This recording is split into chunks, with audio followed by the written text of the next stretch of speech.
بسم الله الرحمن الرحيم. عن أبي هريرة رضي الله تعالى عنه قال قال رسول الله صلى الله تعالى عليه وسلم من حج لله فلم يرفث ولم يفسق رجع كيوم ولدته أمه. رواہ البخاری۔ نبی کریم صلی اللہ علیہ وسلم نے ارشاد فرمایا، جس شخص نے اللہ کے لیے اس شان کے ساتھ حج کیا کہ نہ کوئی فحش بات ہوئی نہ کوئی گناہ کیا تو اس دن کی طرح واپس ہوگا جیسا کہ اس کی ماں نے اسے جنا تھا، یعنی وہ گناہوں سے بالکل پاکیزہ ہو کے حج سے واپس ہوتا ہے۔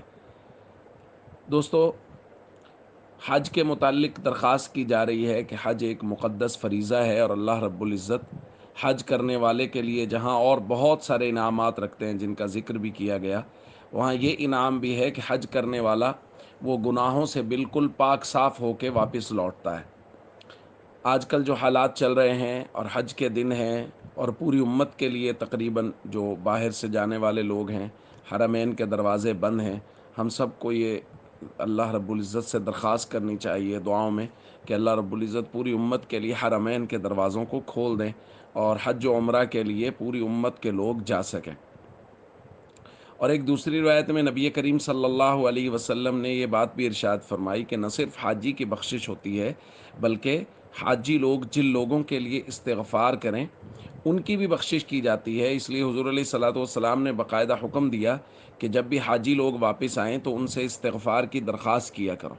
مسند احمد کی روایت ہے، حضور علیہ الصلوۃ والسلام نے ارشاد فرمایا، اذا لقیت الحاج فسلم علیہ وصافحہ ومرہ ان یستغفر لک قبل ان یدخل بیتہ فإنہ مغفور لہ۔ جب حاجی سے ملاقات ہو تو ان سے سلام کیجئے، مصافحہ کیجئے اور ان سے درخواست کیجئے کہ وہ آپ کے لیے استغفار کریں اپنے گھر میں داخل ہونے سے پہلے، کیونکہ ان کی بخشش کر دی گئی ہے۔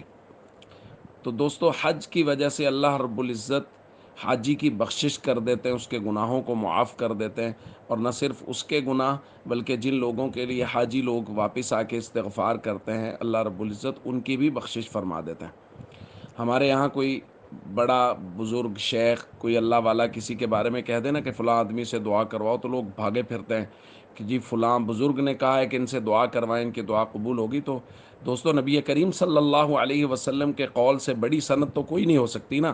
جب حضور فرما رہے ہیں کہ حاجی جب واپس آئیں تو ملاقات کر کے ان سے استغفار کی درخواست کریں اور ان کو سلام کریں اور مصافحہ کریں، تو اس سے بڑی اور کوئی سند نہیں ہے۔ اس لیے ہم سب کو اس بات کا اہتمام کرنا چاہیے۔ اللہ توفیق دیں تو پہلی فرصت میں حج کریں، اور جو لوگ حج کی سعادت حاصل کر کے آئیں ان سے دعاؤں کی درخواست کریں۔ السلام علیکم ورحمۃ اللہ وبرکاتہ۔ بسم اللہ الرحمن الرحیم۔ عن عائشة رضی اللہ تعالی عنہ قالت قال رسول اللہ صلی اللہ تعالی علیہ وسلم الدواوین عند اللہ ثلاثة دیوان لا يعبأ اللہ به شیئا ودیوان لا يترك اللہ منه شیئا ودیوان لا يغفره اللہ۔ رواہ احمد۔ نبی کریم صلی اللہ علیہ وسلم نے ارشاد فرمایا، اللہ تعالیٰ کے یہاں دیوان تین قسم کے ہیں۔ ایک وہ دیوان جس کی اللہ کو کوئی پرواہ نہیں ہے، ایک وہ دیوان جس میں سے اللہ کچھ بھی نہیں چھوڑیں گے، اور ایک وہ دیوان جس کی اللہ قطعاً بخشش نہیں فرمائیں گے۔ دوستو، دیوان سے مراد ہے نامہ اعمال، یعنی لوگوں کے نامہ اعمال تین طرح کے ہیں۔ ایک نامہ اعمال وہ ہے جس کے اندر شرک کا گناہ ہوگا، اگر ایسا نامہ اعمال ہے تو اللہ رب العزت اس نامہ اعمال والے شخص کو قطعاً معاف نہیں فرمائیں گے اور اس کی بخشش نہیں ہوگی۔ دوسرا نامہ اعمال وہ ہے جو ظلم العباد کا ہے، کہ دو لوگ آپس میں ایک دوسرے پر ظلم کر رہے ہیں، فظلم العباد بعضهم بعضا، اس کا حکم یہ ہے القصاص لا محالہ، کہ اللہ رب العزت اس کا بدلہ ضرور دلوائیں گے، اللہ رب العزت اس کو چھوڑیں گے نہیں جب تک وہ بدلہ نہیں لے لے گا یا صاحب حق اس کو معاف نہیں کر دے گا۔ اور تیسرا، جیسا کہ ہم نے پہلی حدیث میں بھی پڑھا تھا، وہ ہے ظلم العبد نفسہ، کوئی آدمی اپنے آپ پر ظلم کر لیتا ہے۔ وہ اپنے آپ پر کیسے ظلم کرتا ہے؟ جیسے ہم نے کہا تھا، حقوق اللہ میں اگر کوئی آدمی سستی کرتا ہے تو وہ اپنے آپ پہ ظلم کر رہا ہے، نماز نہیں پڑھ رہا، روزہ نہیں رکھتا۔ تو ان معاملات میں اللہ رب العزت چاہیں گے تو معاف کر دیں گے، اور اگر چاہیں گے تو عذاب دیں گے۔ تو دوستو، ہمیں اپنے تینوں دیوان یعنی اپنا نامہ اعمال ان تینوں چیزوں سے خالی رکھنا ہے، ظلم نہیں کرنا، شرک نہیں کرنا، اور حقوق اللہ میں بھی سستی، فرائض اور ارکان اسلام میں سستی نہیں کرنی، بلکہ ہمیشہ کوشش کریں لوگوں کو ظلم سے بچائیں، عدل و انصاف سے کام لیں، شرک سے بچیں، اور ہمیشہ اللہ اور بندوں کے حقوق کو برابر ادا کرتے رہیں۔ السلام علیکم ورحمۃ اللہ وبرکاتہ۔ بسم اللہ الرحمن الرحیم، عن عبد اللہ بن عمرو رضی اللہ تعالی عنہ قال قال رسول اللہ صلی اللہ تعالی علیہ وسلم اربع اذا كن فيك فلا عليك ما فاتك من الدنيا حفظ امانه وصدق حديث وحسن خلیقہ وعفت طعمہ، رواہ البیہقی۔ نبی کریم صلی اللہ علیہ وسلم نے ارشاد فرمایا، اگر 4 عادتیں تم میں موجود ہیں تو دنیا سے اگر تمہیں کچھ بھی نہ ملے تو بھی کوئی حرج کی بات نہیں۔ نمبر 1، امانت کی حفاظت کرنا، نمبر 2، سچ بولنا، نمبر 3، اچھے اخلاق، اور نمبر 4، پاکیزہ اور حلال لقمہ۔ اگر یہ 4 چیزیں موجود ہیں تو بس پھر سمجھے دنیا کی سبھی نعمتیں موجود ہیں، اور کوئی نعمت بھی نہیں ہے تو کوئی حرج والی بات نہیں۔ تو دوستو یہ 4 نعمتیں بہت عظیم نعمتیں ہیں۔ نمبر 1، امانت کی حفاظت کرنا۔